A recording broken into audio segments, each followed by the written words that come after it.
गर्मी में गरीब बहू के लिए सास लाई एसी फ्रिज कूलर।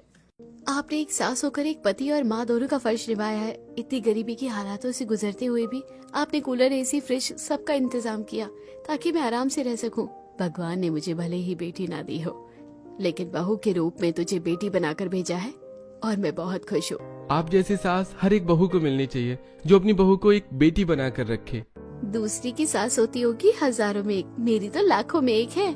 आखिरकार इतनी गरीबी के दौर से गुजरने के बावजूद भी कैसे नलिनी अपनी बहू के लिए एसी, कूलर और फ्रिज जैसी महंगी चीजों का इंतजाम कर पाई थी, और पति के होते हुए भी क्यों सारी उम्मीदें पायल ने अपनी सास से पाल रखी थी। इन सभी चीजों का जवाब जानने के लिए आइए हम कहानी में शुरुआती पलों में चलते हैं। आज तो कुछ ज्यादा ही गर्मी हो रही है, सारा शरीर पसीने से लथपथ हो गया है और ऊपर से ये कमर दर्द। सही कहा था मेरी बहन ने कि प्रेगनेंसी में कमर में काफी दर्द होता है। पहले जाकर थोड़ा मुंह धो लेती हूँ, वरना कहीं पसीना खाने में न टपक जाए। गर्मी से परेशान 4 महीने की प्रेग्नेंट पायल पसीने से लथपथ होते हुए सीधा बाहर आंगन में आती है और बाल्टी में रखे पानी से मुंह धोकर वापस गर्मी में चूल्हे के पास जाकर खाना बनाने लगती है। तो वहीं बिस्तर पर पड़ा पायल का पति सूरज अब नशे की हालत से उठता है। अरे अभी तक मेरा खाना नहीं बना क्या? जल्दी से खाना लेकर आओ। उठ गए आप, हाथ मुंह धो लीजिए, मैं भी खाना लगा देती हूँ। नशे और नींद की हालत में बिना मुंह धोए सूरज खाने के लिए बैठ जाता है। तो वहीं पायल, सब्जी कैसी बनी है? आज मैंने सारे मसाले सिल पर पीस कर डाले हैं। क्या तमाशा लगा रखा है? चैन से खाने देगी या नहीं? ऊपर से इस गर्मी ने और परेशान कर रखा है। वो तो लगेगी ही ना, बाहर का मौसम देखा है, और अब तो ये घर का पंखा भी ठीक से नहीं चलता। बार बार झाड़ू या डंडे से मारकर इसे चलाना पड़ता है। आप एक नया पंखा ले आइए ना, या कूलर। मुझे तो हद से ज्यादा गर्मी लगती है, ठीक से सो भी नहीं पाती। अब क्या कूलर लाने के पैसे तेरा वो मरा हुआ बाप देगा? नहीं है मेरे पास कोई पैसे वगैरह। आपको शर्म आनी चाहिए। मेरी स्वर्गवासी पिता के लिए आप इस तरह की बात कैसे कर सकते हैं? और आप पैसे बचाएंगे तब तो आपके पास पैसे बचेंगे ना। आप तो सारे पैसे दारू पीने में उड़ा देते हो। इसका मतलब तू मुझे चैन से नहीं खाने देगी? सोचा था आज शांति से निकलूंगा घर से, लेकिन नहीं। इतना कहकर सूरज पायल की ऐसी हालत में भी एक जोरदार थप्पड़ मार देता है। तभी पायल की सास नलिनी दुकान से घर का थोड़ा बहुत सामान लेकर आती है, और जब वो ये सब देखती है तो गुस्से से, अरे कीड़े पड़ेंगे तुझ में, अपनी बीवी पर इस तरह कोई हाथ उठाता है क्या? वो भी ऐसी हालत में। अरे उसकी कोख में जो बच्चा है ना, वो तेरा ही है। बस अब इस बुढ़िया की कमी रह गई थी। अरे अपनी भाषण अपने पास रखो और लाओ मुझे पैसे दो। दारू पीने के लिए मेरे पैसे खत्म हो गए हैं। और कल को जब तेरा बच्चा होगा तो कैसे भरेगा उसका पेट? और नहीं है मेरे पास कोई पैसे, निकल जाए यहाँ से। ऐसे कैसे पैसे नहीं है? ये सामान लाने के लिए पैसे थे, लेकिन मेरी दारू के लिए पैसे नहीं है। सूरज नलिनी के हाथ से बटुआ छीनता है और उसमें से जबरदस्ती पैसे लेकर सीधा ठेके पर दारू पीने के लिए चला जाता है। तो वहीं नलिनी अपनी बहू पायल को संभालती है और उसे पीने के लिए पानी देती है। मुझे माफ कर दे, पता नहीं मुझसे ऐसे कौन से पाप हुए थे जो आज मुझे ये सब देखना पड़ रहा है। तू तो जानती है कि शादी से पहले ये बिल्कुल भी ऐसा नहीं था। पता नहीं कहाँ से इतनी गंदी लत लग गई है। माँ जी, आप क्यों माफी मांग रही हो? इसमें ना तो आपकी गलती है और ना ही उनकी कोई गलती है। बार बार गरीबी की ठोकर खाकर इंसान कभी ना कभी तो गलत रास्ता पकड़ ही लेता है। पायल 4 महीने की गर्भवती थी। तो वहीं सूरज इस समय पर काम धंधा करके पैसे कमाने की बजाय दिन रात दारू पीकर इधर से उधर घूमता रहता। तो वहीं नलिनी अपना और अपनी गर्भवती बहू का पेट पालने के लिए लोगों के यहाँ मजदूरी करने लगती है। इसी तरह अब कुछ दिन गुजर जाते हैं। दिन पर दिन गर्मी भी काफी बढ़ती जा रही थी, जिससे अब पायल को रात में सोने में भी काफी दिक्कत होती है। माँ जी, बिल्कुल भी नींद नहीं आ रही है, बस घबराहट, बेचैनी सी हो रही है। जी से घबरा रहा है, ऐसा लग रहा है कि जैसे उल्टी हो जाएगी। इस बाबा आदम जमाने के पंखे से तो फूंक से भी कम हवा निकलती है। जब मेरी यही हालत है तो बहुत तेरी तो मैं समझ सकती हूँ। आज थोड़ी देर बाहर आंगन में चलकर बैठते हैं, ताजी हवा लगेगी तो तुझे अच्छा लगेगा। नलिनी पायल को आंगन में ले जाती है और कुछ देर के लिए दोनों सास बहू बाहर की ठंडी हवा में बैठकर सुकून पाते हैं। इसी तरह अब कुछ दिन गुजर जाते हैं। शाम का वक्त होता है। नलिनी और पायल बाहर आंगन में बैठी होती हैं। तभी वो देखती हैं कि पड़ोस में रहने वाली शांति के घर नया एसी आया है।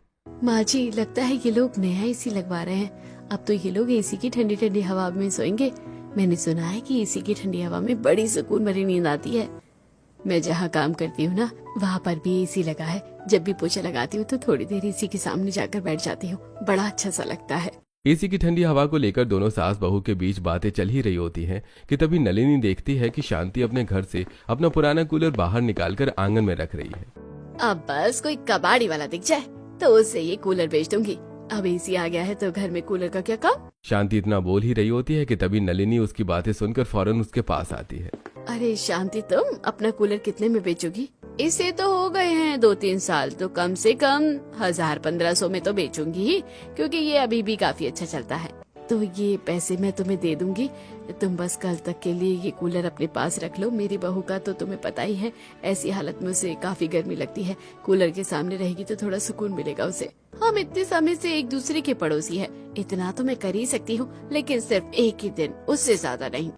शांति की बात सुनकर नलिनी काफी खुश होती है और अब वो पायल के पास आकर उसे सारी बात बताती है। बहू, अब तू भी आराम से गर्मी में सोएगी, बस एक दिन की और बात है। अगले दिन नलिनी जल्दी से उठती है और तैयार होकर अपनी मालकिन सौम्या के घर जाती है और अब वो उससे एडवांस के तौर पर 1500 रुपए मांगती है। तुम आजकल कुछ ज्यादा ही एडवांस नहीं मांग रही हो, अब ये तुम्हारी अगले महीने की तनख्वाह से काट लिया जाएगा। लो पकड़ो, अब 2 महीने से पहले आ मत जाना मेरे पास एडवांस लेने। मालकिन, आप नहीं जानती मुझे इन पैसों की कितनी जरूरत है। नलिनी उन पैसों को लेकर खुशी खुशी घर आ रही होती है तो वहीं रास्ते में सूरज। दारू वाले ने भी दारू देने से मना कर दिया, ऊपर से 10,000 का बिल भी बना दिया है। बिना दारू के तो दिन काटेगा नहीं, अब क्या करूं। सूरज शराब के पैसों के लिए काफी ज्यादा परेशान हो रहा था कि तभी उसे सामने रास्ते से आती अपनी माँ दिखती है, जिसे देखकर सूरज अपनी माँ के पास आता है। अरे कैसी हो माँ, बड़ी दिनों बाद दिख रही हो और आज इतनी खुश लग रही हो, लगता है तनख्वाह मिल गई है। दो मुझे भी कुछ पैसे। तनख्वाह नहीं मिली है मुझे, और ना ही मेरे पास तेरी शराब के लिए पैसा है, समझा? अब जा यहाँ से। अरे अब अपने बेटे से भी झूठ बोलोगी? इतना कहकर सूरज अपनी माँ के पास से वो 1500 रुपए लेकर वहां से चला जाता है और बेचारी नलिनी कुछ नहीं कर पाती। घर आकर नलिनी अपनी बहू के सामने रोती है। मुझे माफ कर दे, सोचा था आज मैं तेरे लिए कूलर ले आऊंगी, लेकिन नहीं ला सकी। कोई बात नहीं माँ जी, आप कोशिश तो कर ही रही है ना, आज नहीं तो कल आप जरूर वो सब कर पाएंगी जो आपने सोचा था। अगले दिन जब नलिनी पैसे लेकर नहीं आती तो शांति उस कूलर को कबाड़ी वाले को बेच देती है। उस कूलर को अपनी आंखों के सामने जाता देखकर नलिनी, अगर आज मेरे पास पैसे होते तो ये कूलर मेरे घर आता, ना कि इस तरह कबाड़ में जाता। पता नहीं क्या लिखा है मेरी बहू की किस्मत में। ऐसे ही समय गुजर रहा था। पायल आंगन में बैठकर सब्जियां साफ कर रही थी कि तभी नलिनी काम करके घर आती है और देखती है। अरे बहू, तू कहीं बाहर नहीं गई? डॉक्टर ने कहा था ना कि ऐसी हालत में थोड़ा चलना फिरना है, और तू है कि बस पूरा दिन घर में बैठी रहती है। माँ जी, अकेले जाने का मन ही नहीं करता। अरे तो अब मैं आ ही गई हूँ ना, चल साथ में चलते हैं, खाना तो बनता रहेगा। नलिनी पायल को लेकर सीधा एक पार्क की तरफ जाती है कि तभी सामने नलिनी की नजर अपनी बहन आशा पर जाती है, जो अपनी बहू काजल के साथ कुछ सामान लेकर उस पार्क में घूम रही होती है। ये देखकर नलिनी पायल को लेकर सीधा आशा के पास जाती है। अरे आशा, कैसी हो तुम? और काजल बेटा, अब ठीक है तुम्हारी तबीयत? मेरी बहू की तबीयत बिल्कुल ठीक है, बस इसे अभी ये ड्राई फ्रूट्स जूस वगैरह दिलवा कर ला रही थी। देखिए ना मौसी जी, मम्मी जी को तो बस मुझ पर खर्चा करने का बहाना चाहिए। अरे अभी तो मेरा पहला ही महीना है और ये मेरा कितना ख्याल रख रही हैं। रखूंगी भी कैसे नहीं, एक तो मेरी बहू पेट से है, ऊपर से इकलौती बहू है। मेरा बस चले ना तो मैं तो अपनी बहू को जमीन पर पैर ना रखने दूं।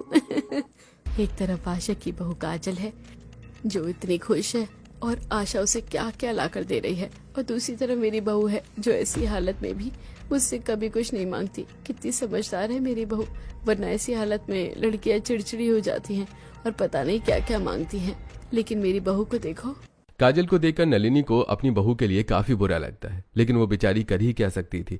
इसी तरह अब दिन गुजरते हैं और अब गर्मी भी काफी ज्यादा बढ़ चुकी थी। तो वहीं सूरज के पास एक पैसा भी नहीं कमाने पर अब सारी जिम्मेदारी नलिनी पर थी और बढ़ते खर्चों के चलते उनके घर की हालत भी खराब होने लगी थी। घर में तो लगभग राशन खत्म हो गया है। अगर माँ जी को बोलूंगी तो वो परेशान हो जाएगी, और सूरज जी से तो उम्मीद ही छोड़ दी है। अब मुझे ही कुछ करना पड़ेगा। घर के हालातों को देखते हुए पायल दोपहर से पहले ही घर से निकल जाती है। तो वहीं जब नलिनी घर आती है खाने के लिए और अपनी बहू को घर में नहीं देखती तो फिर ये बहू कहाँ चली गई? उसने तो मुझे कुछ बताया भी नहीं था। नलिनी पायल को काफी देर तक आसपास ढूंढती है और पायल के न मिलने पर वो काफी परेशान हो जाती है। तभी थोड़ी देर बाद पायल घर आती है, जिसे देखकर नलिनी, पायल बहू, तू कहाँ चली गई थी? पता है मैं अभी पड़ोसियों के घर जाने वाली थी पूछने के लिए। माँ जी गुस्सा तो नहीं करेंगी ना? एक बात बतानी थी। मैं जानती हूँ आप इस वक्त घर के लिए बहुत कुछ कर रही हैं, लेकिन महंगाई के चलते सारी चीज ठीक से तो नहीं हो पा रही हैं। यही पास में एक फैक्ट्री है, वहाँ मुझे सामान पैकिंग का काम मिला है। महीने के 8,000 मिलेंगे, तो मैं वहाँ नौकरी के लिए सोच रही थी। बहू, मैं जानती हूँ कि मेरी इन बूढ़ी हड्डियों में इतनी ताकत नहीं है जो ज्यादा पैसा कमा सके, लेकिन मैं फिर भी घर चला रही हूँ ना। और तूने सोच भी कैसे लिया कि तुझे ऐसी हालत में मैं नौकरी करने दूंगी? भूल गई डॉक्टर ने क्या कहा था? तेरी डिलीवरी के समय दिक्कतें हो सकती है, लेकिन तुझे ज्यादा से ज्यादा आराम करना है। लेकिन माँ जी, पैकिंग के काम पर ज्यादा मेहनत थोड़ी ना है। मैंने कहा ना कि तू नौकरी नहीं करेगी। अगर तू मुझे अपना कुछ भी मानती है तो बस नौकरी की जिद छोड़ दे। नलिनी के कहने पर पायल अब नौकरी की जिद छोड़ देती है और इसी तरह अब दिन गुजरने लगते हैं। इतने दिनों के साथ साथ अब गर्मी भी काफी ज्यादा बढ़ चुकी थी। बहू, आज मैंने तेरे लिए सूजी का हलवा बनाया है, खाकर बता कैसा बना है। पता है, जब सूरज मेरे पेट में था ना, तो मुझे तो आए दिन सूजी का हलवा खाने का मन करता रहता था। मेरी सास तो हलवा बना बनाकर परेशान हो जाती थी। मीठा खाने का तो मेरा भी बड़ा मन कर रहा है। अच्छा हुआ आपने हलवा बना दिया। पायल जैसे ही हलवे का पहला निवाला खाती है तो गर्मी की वजह से उसका जी घबराने लगता है और वो फौरन उल्टी कर देती है। जल्दी से पानी दीजिए, दिल बहुत घबरा रहा है। और ठंडा पानी दीजिएगा। मटके का पानी तो खत्म हो गया है और बाल्टी में भी पानी नहीं है। मैं अभी पड़ोसी से पानी लेकर आती हूँ। नलिनी जल्दी से अपनी पड़ोसन श्रुति के घर आती है और जब वो उसे एक बोतल ठंडा पानी मांगती है तो ये लो, लेकिन आए दिन का नहीं चलेगा। बार बार आ जाती हो पानी लेने के लिए। अरे ये फ्रिज हमने अपने लिए लिया था, ना कि पड़ोसियों के लिए। श्रुति की ऐसी बातें सुनकर नलिनी को काफी बुरा लगता है। तो वहीं जब नलिनी पायल को पानी लाकर देती है तो उसे पीकर पायल थोड़ी रिलैक्स होती है। मुझे ठंडा पानी नहीं मांगना चाहिए था। मैं जानती हूँ श्रुति ने फिर आपको ताने दिए होंगे, लेकिन उस वक्त हालात काफी खराब हो गई थी। क्या करती मैं? नलिनी इस वक्त अपने आप को काफी ज्यादा बेबस महसूस कर रही थी। वो अपनी बहू के लिए ठंडा पानी का इंतजाम तक नहीं कर पा रही थी। तो वहीं हर रोज उस मरे हुए पंखे को डंडे और झाड़ू से चला चलाकर नलिनी काफी परेशान हो गई थी। और आज जब वो पंखा देखने के लिए दुकान से एक लड़के को बुलाती है तो बेटा देख लो ना, क्या पता सही हो जाए। आंटी, ये 25 साल पुराना पंखा है और कितने साल चलाओगे इसे? मैं तो कह रहा हूँ कोई सस्ते में नया पंखा ले लो। जो पहले पायल को थोड़ी बहुत उस पंखे की हवा लग रही थी, अब वो भी उसके नसीब में नहीं थी। इसी तरह अब 2-4 दिन गुजर जाते हैं। काम से घर लौटते हुए रास्ते में नलिनी को एक नौकरी का पर्चा मिलता है, जिसे देखकर नलिनी, कंपनी तो यहीं पास में है और काफी बड़ी है। बस यहाँ झाड़ू पोछा लगाना है। अच्छे खासे पैसे मिल रहे हैं। बस ऐसे ही 2 नौकरी और लग जाए ना तो फिर तो सही है। नलिनी अब उस कंपनी में नौकरी के लिए जाती है और उसे झाड़ू पोछे की नौकरी मिल जाती है। तो वहीं आज जब हफ्ते बाद सूरज घर आता है तो नलिनी उसे बात करती है। कब तक शराब में खुद को डुबो देगा? अरे तेरी पत्नी पेट से है और कुछ महीनों बाद उसकी डिलीवरी हो जाएगी। 6ठा महीना लगने को आ गया है। उसका कुछ तो ख्याल रख। घर में कदम रखता नहीं है कि आप लोगों की ये चे पे शुरू हो जाती है। तुझसे बोलना ही बेकार है। तू इस घर में आता ही क्यों है? बाहर क्यों नहीं रहता?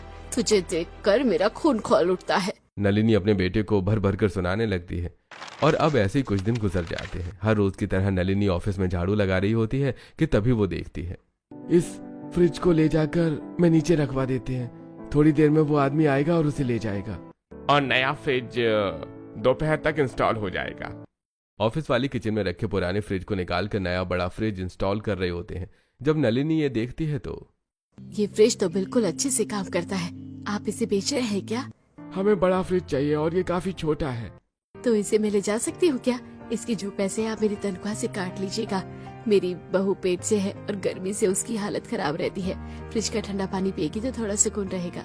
हमें कोई दिक्कत नहीं है। मैं लड़का भेजकर इसे आपके घर पर रखवा देता हूँ। अपनी बहू के लिए नलिनी की इतनी फिक्र देखकर आसपास ऑफिस के कुछ फीमेल कलीग, यार ये अपनी बहू के लिए कितना सोच रही है ना। और एक हमारी सास है, काश मुझे भी ऐसी सास मिलती। थोड़ी देर में एक आदमी वो फ्रिज लेकर नलिनी के घर आ जाता है। जिसके बाद अब नलिनी और पायल मिलकर उस फ्रिज की सफाई करते हैं। और जब नलिनी उसे फ्रिज को ऑन करती है तो थोड़ी देर बाद उसमें से काफी ठंडी ठंडी हवा आने लगती है। इसमें से तो बिल्कुल एसी की तरह ठंडी हवा फेंक रहा है। ये तो कुछ नहीं है बहू। जब इसके अंदर का हम ठंडा पानी पियेंगे ना तो और सुकून मिलेगा। नलिनी फ्रिज में ठंडा होने के लिए पानी रख देती है और थोड़ी देर बाद जब पायल फ्रिज का ठंडा पानी पीती है तो अपने घर का ठंडा पानी तो बहुत सुकून दे रहा है। अब तो मैं इसी ठंडे पानी से रोज मुंह धोया करूंगी। पायल को इतना खुश देखकर नलिनी भी काफी ज्यादा खुश होती है और इसी तरह कुछ दिन और गुजर जाते हैं। बिना पंखे के इस गर्मी में पायल का उठना बैठना सोना सब कुछ दुश्वार हो गया था। माँ जी, बहुत ज्यादा बेचैनी हो रही है, बिल्कुल भी नहीं सोया जा रहा, घबराहट होने को लगी है। गर्मी के कारण पायल बार बार करवट बदलने लगती है और अब आखिर में परेशान होकर पायल फ्रिज का दरवाजा खोलकर उसके सामने बैठ जाती है। कितनी ठंडी ठंडी हवा है ना इसकी, सामने से मेरा तो हटने का मन ही नहीं कर रहा था। थोड़ी देर और बैठ जाती हूँ। फ्रिज से निकल रही ठंडी हवा से पायल को थोड़ा सुकून मिल रहा होता है कि तभी अचानक से लाइट चली जाती है, जिससे दोबारा पायल को गर्मी लगने लगती है। तो वहीं अपनी बहू को इतना परेशान देखकर नलिनी, बेचारी मेरी बहू पता नहीं कब तक ये सब बर्दाश्त करती रहेगी। सिर्फ ठंडा पानी पीकर थोड़ी ना इसकी गर्मी कम होगी, ऊपर से हर महीने मेरी तनख्वाह से फ्रिज के भी पैसे कटते रहेंगे, वरना किस्त पर एक कूलर ही ले लेते। ऐसे ही अब हफ्ता भर बीत जाता है। ऑफिस से काम खत्म करके नलिनी घर लौट रही होती है कि तभी रास्ते में उसे कूलर रिपेयरिंग की दुकान मिलती है। अरे भाई, मैं तो परेशान हो गया हूँ इस कूलर को यहाँ रखे रखे। 4 महीने हो गए लेकिन इसका मालिक अभी तक नहीं आया। मोहन, इसके अंदर से सभी पार्ट्स निकाल कर बाकी के इसे कबाड़ी वाले को बेच दो। उस दुकान वाले की बात सुनकर नलिनी अब उसके पास आती है और उस कूलर को देखते हुए, अरे भाई साहब, ये कूलर आप बेच रहे हैं क्या? अरे बेचूंगा नहीं तो और क्या करूं। 4 महीने पहले आया था ये यहाँ और अभी तक इसका मालिक इसे लेने ही नहीं आया। बेफालतू में जगह घेर कर बैठा रहता है, इसलिए इसे आज बेच रहा हूँ। आप इसे कितने का बेचेंगे? कूलर चलता बिल्कुल ठीक है लेकिन थोड़ा छोटा है और पुराना भी हो गया है, तो कम से कम 2000 रुपए तो लूंगा ही।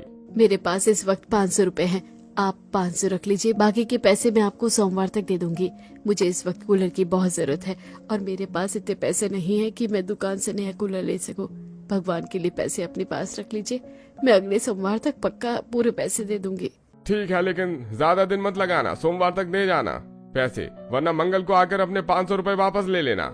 नलिनी 500 रुपए देकर वो कूलर रखवा तो देती है, लेकिन अब बाकी पैसों के लिए उसे चिंता होने लगती है। मालकिन ने तो 2 महीने से पहले ही पैसे मांगने के लिए मना किया था और अभी तो ऑफिस से भी नहीं मांग सकती। आस पड़ोस में भी कोई नहीं है जो मुझे पैसे दे सके, अब क्या करूं?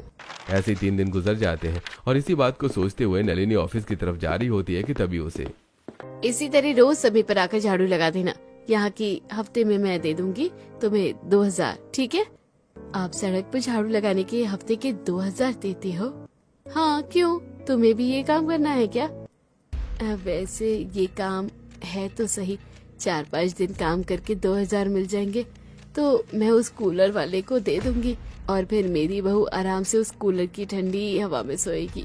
अरे कुछ भी बोलेगी या यहीं खड़ी रहेगी, बस मुझे करना है ये काम। ठीक है, सुबह 5 से 8 बजे के बीच तुम्हें उस चौराहे वाली सड़क पर अच्छे से झाड़ू लगानी है और आसपास की गलियों को भी अच्छे से साफ रखना है। अगले दिन होते ही नलिनी सुबह सुबह उठती है और अपनी बहू से मंदिर जाने का बहाना करके सड़कों और गलियों पर झाड़ू लगाने लगती है। तकरीबन 4 से 5 दिन झाड़ू लगाने के बाद आज नलिनी को उसके 2000 रुपए मिल जाते हैं, जिसे लेकर वो सीधा उस कूलर वाले के पास जाती है। अरे एक दिन लेट आई हो लेकिन कोई बात नहीं, ये लो अपना कूलर। दुकान पर काम कर रहे मोहन की मदद से वो कूलर सीधा घर लेकर आ जाती है और देखती है कि उसकी बहू इस वक्त सो रही है। अच्छा है, बहू सो रही है, उसके उठने से पहले कूलर में पानी भर के चला देती हूँ। अब नलिनी जल्दी से कूलर का ढक्कन खोलती है और उसके अंदर पानी डालकर बटन चालू कर देती है, जिससे अब कूलर के अंदर से ठंडी ठंडी हवा निकलने लगती है। तो वहीं पसीने से लथपथ होकर सो रही पायल को जब एकदम से ठंडी ठंडी हवा महसूस होने लगती है तो, अरे ये अचानक से इतनी ठंडी ठंडी हवा कहाँ से लग रही है? मुझे ऐसा लग रहा है कि किसी ने कूलर चालू कर दिया है। नींद में काफी अच्छा लगने लगता है। तो वहीं पायल जैसे ही आंख खोलकर उठती है तो देखती है कि सच में उसके पीछे कूलर है, जिसमें से वही ठंडी ठंडी हवा आ रही है। तो वहीं उस कूलर के बगल में उसकी सास नलिनी बैठी है, जिसे देखकर पायल, इसका मतलब ये कूलर आप लेकर आई हैं? हाँ, मैं तेरे लिए लेकर आई हूँ। तो गर्मी में ठीक से सो नहीं पाती थी ना, इसलिए अब तुझे सुकून की नींद आएगी। माँ जी, आप कितनी अच्छी है, कितना ख्याल रखती हैं। बहुत खुशनसीब हूँ कि मुझे ऐसी सास मिली है। पायल भावुक होकर अपनी सास के गले लग जाती है और अब दोनों सास बहू आराम से कूलर की ठंडी हवा के सामने बैठकर खाना खाती हैं। इसी तरह कुछ दिन गुजरते हैं। घर का काम निपटाकर आज पायल थोड़ी देर के लिए मंदिर आई होती है, जहाँ उसे उसकी पड़ोसन कोमल मिलती है। अरे पायल, क्या तुम्हारे घर की हालत कुछ ज्यादा ही खराब हो गई है? अगर ऐसा है तो मुझे बता दो, मैं थोड़े पैसे भेज दूंगी। नहीं नहीं, ऐसा कुछ नहीं है, अभी तो घर के हालात ठीक चल रहे हैं। पर तुम ऐसा क्यों बोल रहे हो? अरे वो एक दो बार मैंने तुम्हारी सास को वो मार्केट वाला रोड है ना, वहाँ पर सुबह झाड़ू लगाते हुए देखा था। मुझे लगा कि ज्यादा हालत खराब हो गई होगी। क्या माँ जी सड़क पर झाड़ू लगा रही थी? कोमल की बात सुनकर पायल के होश उड़ जाते हैं, जिसके बाद अब पायल जल्दी से घर आती है। माँ जी आपने मुझे बताया ही नहीं कि आप ये कूलर कैसे लेकर आई, क्योंकि फ्रिज के पैसे तो आपकी सैलरी से कट रहे हैं। तो ये कूलर वो किसी का पुराना कूलर था तो मैंने ले लिया, बस महीने के 500 रुपए देने हैं। माँ जी झूठ मत बोलिए, मुझे सब पता चल गया है। अब मैं समझी हूँ कि क्यों आप हफ्ते भर तक सुबह जल्दी उठकर मंदिर जाया करती थी। दरअसल आपको मंदिर नहीं, रोड पर झाड़ू लगाने के लिए जाना होता था। माँ जी भी जानती हूँ कि मैं तकलीफ में हूँ, लेकिन इसका मतलब ये नहीं कि आप मेरे लिए सड़कों पर झाड़ू लगाए। कैसे मैं तुझे ऐसी हालत में इतना गर्मी में रहने दूं? वैसे ही डॉक्टर ने तुझे दिक्कत बता रखी है, और अब ये सब। लेकिन माँ जी मैं गर्मी बर्दाश्त कर लूंगी, पर आपको ऐसी हालत में काम नहीं करना चाहिए। कसम खाइए मेरी, आप दोबारा कभी मेरी किसी जरूरत को पूरा करने के लिए ये सब नहीं करोगे। ठीक है बहू, मैं आज के बाद ऐसा कुछ भी नहीं करूंगी जिससे तुम्हें तकलीफ हो, लेकिन तू अपनी कसम मत दे मुझे। नलिनी और पायल का रिश्ता भले ही एक सास बहू का था, लेकिन दोनों बिल्कुल एक माँ बेटी की तरह एक दूसरे के साथ रहा करती थी। माँ जी देखिए ना, मेरे पैरों में कितनी सूजन आ गई है, ठीक से चला भी नहीं जा रहा। कहीं मुझे कुछ और। ज्यादा मत सोच, ऐसी हालत में पैरों की सूजन बढ़ जाती है। दिखा, मैं तेरे पैरों की तेल की मालिश कर देती हूँ, सुबह तक सूजन उतर जाएगी। नहीं माँ जी, आपके पैरों की मालिश करने का तो फर्ज हमारा बनता है, और आप मेरे पैरों की मालिश करने की बात कर रहे हैं। रहने दीजिए। कैसी बात कर रही है तू? तू तो मेरी बेटी है, और क्या एक माँ अपनी बेटी के पैरों की मालिश नहीं कर सकती? इतना कहकर नलिनी अब थोड़ा सा तेल गरम करती है और पायल के पैरों की मालिश करने लगती है। पायल और नलिनी के बीच का इतना प्यार देखकर आस पड़ोस के लोग भी उनकी काफी तारीफ किया करते थे। इन दोनों सास बहू के बीच में प्यार तो बहुत है, देखकर लगता नहीं कि कभी कभी ये दोनों सास बहू हैं। पता है, अपनी बहू के लिए पहले ये फ्रिज लेकर आई और उसके बाद कूलर। बेटा तुम तो एक नंबर के निकम्मे निकले, लेकिन एक सास होकर इसने इतना कुछ किया है अपनी बहू के लिए। मेरे घर में तो आए दिन इनकी ही बातें चलती रहती हैं। दोनों सास बहू की जोड़ी काफी बढ़िया है। इसी तरह अब कुछ दिन गुजर जाते हैं और आज नलिनी ने घर में अपनी बहू के लिए बेसन के लड्डू बनाए होते हैं, जिसे देखकर पायल काफी खुश होती है। मुझे बेसन के लड्डू बहुत पसंद है और मेरा कब से मन कर रहा था खाने का, लेकिन बाजार के लड्डू मुझे अच्छे नहीं लगते। मैंने इसलिए घर में बना दिया। ऐसी हालत में तो वैसे ड्राई फ्रूट्स के लड्डू खाने चाहिए, लेकिन अभी मेरे पास इतने पैसे नहीं है और गर्मी भी काफी ज्यादा है। चल अब इसे खाकर बता कैसी बनी है। ये तो बहुत टेस्टी है। ऐसी कुछ समय और गुजर जाता है। कूलर और फ्रिज के ठंडे पानी की मदद से पायल को थोड़ी बहुत गर्मी से छुटकारा तो मिल गया था, लेकिन अब जैसे जैसे पायल के दिन चढ़ रहे थे, गर्मी भी अपनी चरम सीमा पर पहुंच चुकी थी। बाहर 50 डिग्री सेल्सियस होने की वजह से अब इस कूलर से भी पायल को बिल्कुल भी आराम नहीं मिल रहा था। हे भगवान, बहू तू ठीक तो है? सुबह चौथी बार उल्टी करी है तूने। अरे अब तू क्या बस देखता ही रहेगा कि जल्दी से डॉक्टर को भी लेकर आएगा? ऐसी हालत में तो उल्टियाँ होती रहती हैं। अब क्या इसके लिए मैं अलग से डॉक्टर भी लेकर आऊं? निकल जा मेरी आंखों के सामने से, वरना एक माँ के हाथों अपनी औलाद का खून होता हुआ अच्छा नहीं लगेगा। नफरत सी होने लग गई है मुझे तेरी हरकतों से। अपनी माँ की बात सुनकर सूरज वहाँ से गुस्से से चला जाता है। तो वहीं अगले दिन नलिनी पायल को डॉक्टर के पास लेकर जाती है। अब तो पीने के लिए घर में ठंडा पानी और हवा के लिए कूलर, तो क्यों मेरी बहू की हालत ऐसी हो रही है? आप देख रही हैं कि मैंने अपने छोटे से केबिन में 2 एसी लगा रखे हैं। बाहर टेम्परेचर देखा है आपने कितना ज्यादा बढ़ गया है। ऐसी हालत में तो इन्हें एसी में ही रहना पड़ेगा। जिसने कूलर और फ्रिज का इंतजाम इतनी मुश्किल से किया हो, अब उसके लिए एसी का इंतजाम करना बिल्कुल नामुमकिन सा हो गया था। लेकिन फिर भी नलिनी कोशिश में लगी थी और अब वो इतने सारे कामों के साथ साथ बच्चों के प्ले स्कूल में खाना बनाने का काम भी शुरू कर देती है, जिससे अब उसकी तबीयत भी खराब होने लगती है। मेरी सास कितनी मेहनत कर रही है। हे भगवान, अब आप अपना चमत्कार दिखाओ। कब तक ये सब मेरी सास अकेले ही करती रहेगी? अब जो पायल भगवान से मांग रही थी शायद उसे मिलने वाला था। नलिनी जिस स्कूल में खाना बनाने का काम करती थी, उस स्कूल के बगल में एक बिजली का ट्रांसफार्मर भी था, जिसमें आज वायरिंग में दिक्कत आने की वजह से गंभीर आग लग गई थी और वो बच्चों के स्कूल तक पहुंच जाती है। सभी टीचर स्टाफ जल्द से जल्द बच्चों के साथ स्कूल खाली करके बाहर आ जाते हैं, लेकिन तभी एक रोहिणी नाम की टीचर। सारे बच्चे तो हैं, लेकिन ये अंकुर कहाँ है?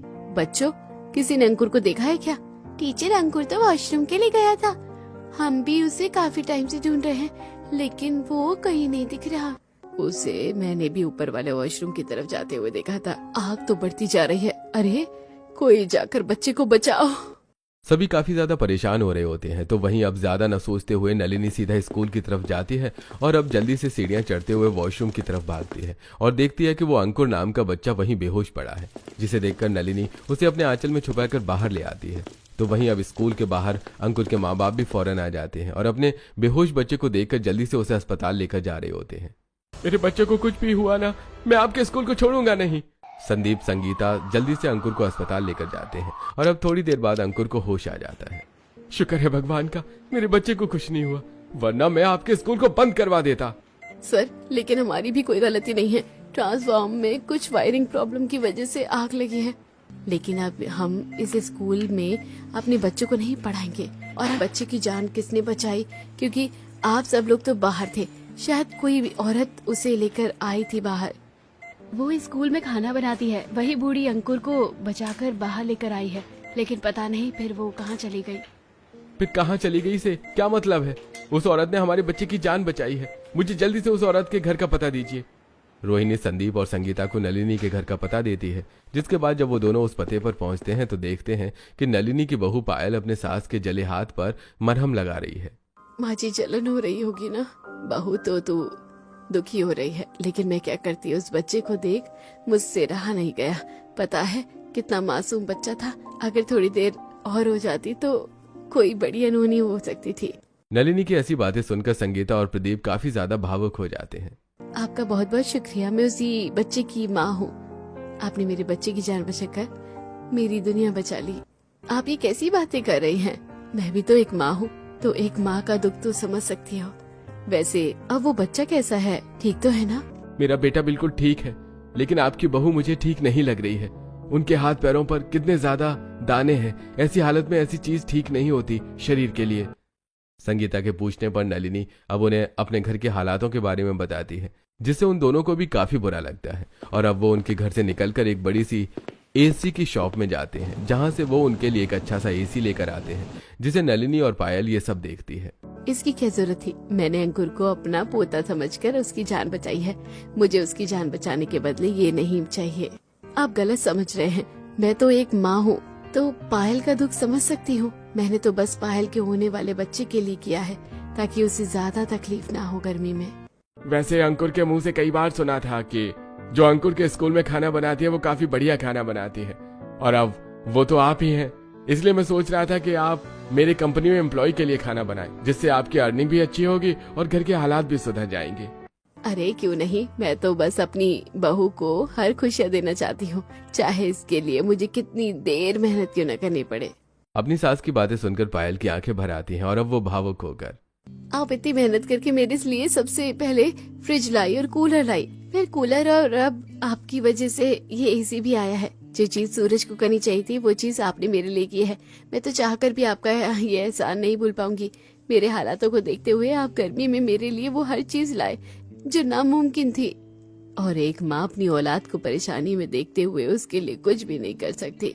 एक माँ और बेटे का प्यार तो मैंने देखा था, लेकिन एक सास और बहू के बीच का इतना गहरा रिश्ता और प्यार मैं पहली बार देख रहा हूँ। नलिनी अब सारे छोटे मोटे काम छोड़कर संदीप की कंपनी में उसके एम्प्लॉयज के लिए खाना बनाती है, जिससे वो काफी अच्छे पैसे कमा लेती है। इसी तरह दिन गुजरते हैं और पायल की डिलीवरी का समय आ जाता है, जहां वो एक साथ 2 जुड़वा बच्चों को जन्म देती है, जिससे कि खुशी का तो कोई ठिकाना ही नहीं रहता कि तभी वहां सूरज भी आ जाता है। लेकिन इससे पहले सूरज बच्चों को छुए नलिनी उसका हाथ पकड़ लेती है। कोई जरूरत नहीं है इन बच्चों को हाथ लगाने की, इन पर तेरा कोई हक नहीं बनता है। ये आप कैसी बातें कर रही हैं? इनका बाप हूँ मैं, सबसे पहले तो हक इन पर मेरा ही बनता है। अच्छा, अब याद आया आपको कि आप एक बाप भी हैं? तब तो याद नहीं आया जब मैं गर्मी से परेशान रहती थी, सो नहीं पाती थी, उल्टियाँ करती थी, मरने जैसी हालत हो गई थी मेरी। ऐसी हालत में मुझे छोड़कर दिन रात बस पीते थे। एक माँ जी थी जिन्होंने एक माँ बनकर मेरा ख्याल रखा। इतने बुढ़ापे में भी उन्होंने काम किया और मेरे लिए कूलर, एसी, फ्रिज सब कुछ लेकर आई। जो आपका फर्ज ये वो माँ जी ने निभाया।